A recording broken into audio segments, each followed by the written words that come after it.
man drew a circular QR code by hand, then pointed it at the camera in the prison cell. A miraculous scene unfolded. All electronic devices were reset. As a result, every human being on Earth collapsed to the ground and fell into a coma. It was 2026 in the United States. Tom went into a store, grabbed a bottle of liquor, and prepared to make a run for it. But he didn't expect the shop owner to have already upgraded the door. Not only did Tom fail to break down the door, but he also dropped the bottle, shattering it on the floor. By the time the police arrived, Tom was already standing obediently against the glass display case. The officers first scanned Tom's facial data and found he had no criminal record. However, out of caution, they took a DNA sample, and this led to a major discovery. Tom was actually a top-level Orange Alert suspect. The police immediately arrested Tom. Using a key found on him, they successfully made their way to his home. The place looked like a graveyard for computers, with all sorts of computer hardware piled up everywhere. Scattered across the table were some of Tom's drawings, though these looked very much like circuit board schematics. Continuing their search, the two discovered a locked door. When the male officer kicked it open, they were met with a visually shocking and terrifying scene. The computers before them looked like something straight out of a sci-fi movie. For some reason, the screen in the center was covered with a white cloth. Just then,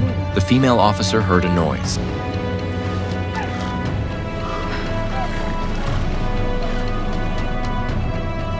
As for Tom's interrogation, Jack and Lisa took over. Let me show you something.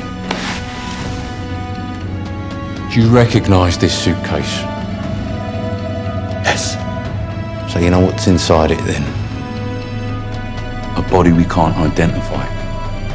Jack demanded to know why Tom had committed the murder, but Tom didn't answer. Instead, he asked Jack if this was the highest security prison. He'd heard that the central computer here was the most powerful one, connected to the national security network. Jack couldn't be bothered to explain any of this to Tom. He simply told him he was a psychological evaluator and that Tom's current behavior would determine the length of his prison sentence. But Tom couldn't care less about what Jack said, saying he wanted to tell Jack a story and that once he finished, they could sentence him to however many years they pleased.